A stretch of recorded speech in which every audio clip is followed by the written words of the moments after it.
ফের একবার নজর রাখবো বাংলার খবরে। বাংলার মুর্শিদাবাদ বিগত কয়েকদিন ধরে উত্তপ্ত, তারই মধ্যে সেখানে মুর্শিদাবাদে হরগোবিন্দ দাস এবং তার ছেলে চন্দন দাসকে খুন করা হয়েছে।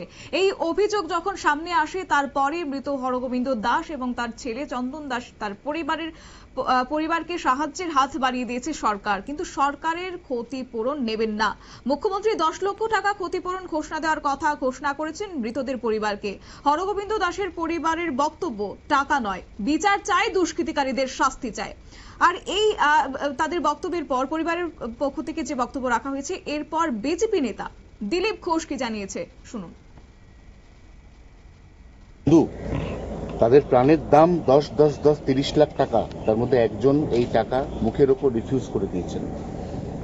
দেখুন, পুরো হিন্দু সমাজ যেখানে আজকে অসুরক্ষিত, পশ্চিমবাংলা ছেড়ে যাওয়ার মতো পরিস্থিতি হয়েছে, সেখানে 10 লাখ টাকা বা 20 লাখ টাকার কোনো মূল্য নেই। ঠিকই আছে, কেউ মারা গেছে, হত্যা হয়েছে, তার পরিবারকে দেখা সরকারের দায়িত্ব আছে, কিন্তু এরকম ঘটনা ঘটতেই থাকবে আর সরকার 10 লাখ টাকা দিয়ে নিজের দায়িত্ব শেষ করে দেবে।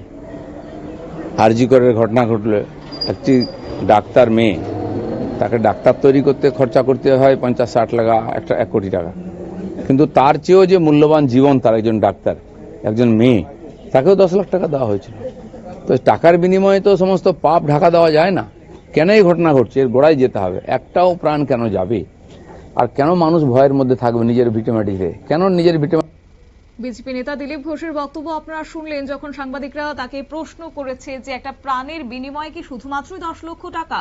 যাই হোক, এই প্রশ্নের উত্তরে তিনি জানিয়েছেন সরকারের বিরুদ্ধে একরাশ ক্ষোভ উগরে দিয়েছেন, যেহেতু গত শুক্রবারই ওয়াকফ সংশোধনী আইন বাতিলের দাবিতেই উত্তপ্ত হয়ে উঠেছিল মুর্শিদাবাদ বিস্তীর্ণ অঞ্চল, এবং জাফরাবাদের বাসিন্দা হরগোবিন্দ দাস ও তার ছেলে চন্দন দাসকে ঘর থেকে বের করে খুন করা হয়েছে বলে অভিযোগ তুলেছে। এবং পরিবারের অভিযোগ যে পুলিশকে বারবার ফোন করা সত্ত্বেও পুলিশ এগিয়ে আসেনি, পুলিশের অসহযোগিতার কারণে দুষ্কৃতিকারীরা পালিয়ে গেছে। এবং সেই জায়গা থেকে বিজেপি নেতা দিলীপ ঘোষ বলেছেন, ঠিকই আছে, টাকার বিনিময়ে পাপ ঢাকা যায় না। কেন এই ধরনের ঘটনা ঘটবে বারবার, প্রশ্ন তুলেছে দিলীপ ঘোষ। নিয়ে নিচ্ছি ছোট্ট একটি বিজ্ঞাপন বিরতি, সঙ্গে থাকুন।